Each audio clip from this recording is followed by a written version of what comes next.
बड़ी खबर आपको बता रहे हैं भोपाल से, जहां पर कारम बांध को लेकर आरोप प्रत्यारोप जारी। कांग्रेस कार्यकर्ता आज देंगे ईओडब्ल्यू में ज्ञापन। कांग्रेस प्रतिनिधि मंडल सुबह 11:30 बजे जाएंगे ईओडब्ल्यू दफ्तर। कांग्रेस का आरोप, कारम बांध निर्माण में हुआ भारी भ्रष्टाचार। पुलिस महानिदेशक आर्थिक अपराध अन्वेषण को देंगे ज्ञापन।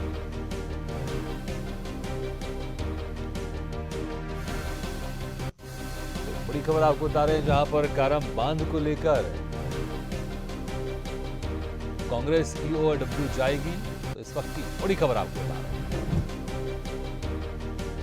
तो कारम बांध को लेकर आरोप प्रत्यारोप जारी। कांग्रेस कार्यकर्ता आज देंगे ईओडब्ल्यू में ज्ञापन।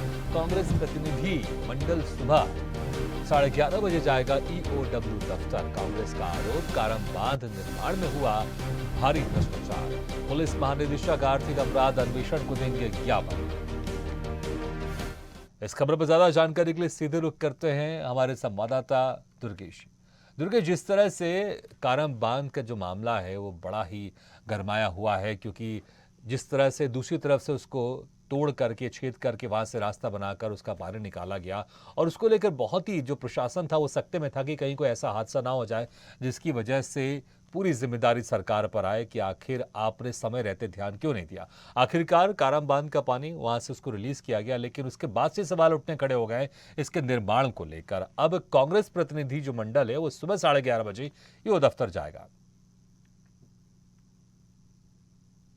अगर बात की जाए तो कारम डैम के निर्माण की गुणवत्ता पर विपक्ष लगातार मौजूदा सरकार को घेरते हुए नजर आ रहा है। धार जिले में बने हुए कारम डैम की भ्रष्टाचार की पोल तो तब खुल गई जब मध्य प्रदेश में भारी बारिश की वजह से बाढ़ के हालात बन गए। कारम डैम अपने लेवल पर आ गया, रेड जोन पर आ गया। उसके बाद जिस तरीके से कारम डैम में दरारें पड़ गई, कारम डैम से पानी रिसने लगा, तब मध्य प्रदेश सरकार को एक डर और चिंता सताने लगी थी कि कहीं कारम डैम अगर फूटने पाया तो करीब वहाँ के आसपास के मौजूद 18 गाँव, इसमें 18 गाँव में जल प्रलय सा देखा जाएगा। जल प्रलय आ जाएगा, वहां पे भारी आम जन तबाही होगी, तबाही का मंजर देखा जाएगा। तो इसको लेकर मध्य प्रदेश सरकार तत्काल तरीके से आनन फानन में सरकार ने दूसरी वैकल्पिक व्यवस्था की और कारम डैम के साइड से ही एक पानी के रिलीज के लिए रास्ता बनाया और पानी का निष्कासन किया गया। तब कहीं जाकर कारम डैम का पानी जब निकला, तब इस खतरे से बाहर निकल सकी मध्य प्रदेश सरकार। लेकिन इतना होने के बाद, हालांकि मध्य प्रदेश सरकार ने 18 गांवों का जनजीवन तो बचा लिया था, मगर उसकी गुणवत्ता पर जिस तरीके से सवाल उठ रहे हैं उसको लगातार विपक्ष मौजूदा सरकार को घेरते हुए नजर आ रहा है कि उसके निर्माण की गुणवत्ता पर कहीं ना कहीं कुछ कमी की गई है, जिसकी वजह से यह आलम देखने को मिला कि कारम बारिश आने की वजह से और जैसे ही डैम पूरा भरा और उसमें जिस तरीके से दरारें पड़ गई, उसका पानी रिसने लगा। तो इसको लेकर लगातार मौजूदा सरकार अब निशाने पर आ गई विपक्ष के। आज विपक्ष कांग्रेस पार्टी मध्य प्रदेश की राजधानी भोपाल में कांग्रेस पार्टी के जो पदाधिकारी हैं वह ईओडब्ल्यू जाएंगे और ईओडब्ल्यू में ज्ञापन सौंपेंगे कि इस पर जो भ्रष्टाचार हुआ है, जो अनियमितताएं हुई हैं, इस पर बड़ी बारीकी से जांच की जाए। हालांकि मध्य प्रदेश सरकार ने जितने भी संबंधित अधिकारी थे जो इस मामले पर संबंधित थे और जो इसकी देखरेख कर रहे थे, उन संबंधित अधिकारियों के तत्काल प्रभाव से उनको सस्पेंड कर दिया गया है। जो एजेंसी थी, एजेंसी को ब्लैक लिस्टेड कर दिया गया है। लेकिन बताया जाता है, विपक्ष लगातार मौजूदा सरकार पर आरोप लगा रहा है कि जो कारम डैम बनाने वाली निर्माण एजेंसी थी वह कहीं ना कहीं भारतीय जनता पार्टी के एक कद्दावर नेता के पहचान की पार्टी थी और पहचान की कंपनी थी, जिसको यह टेंडर दिया गया था। और टेंडर कहीं ना कहीं नियमों को ताक पर रखते हुए टेंडर दिया गया था और उनकी गुणवत्ता भी अच्छे से गुणवत्ता मेंटेन नहीं की गई, जिसकी वजह से यह आलम देखने को मिला था।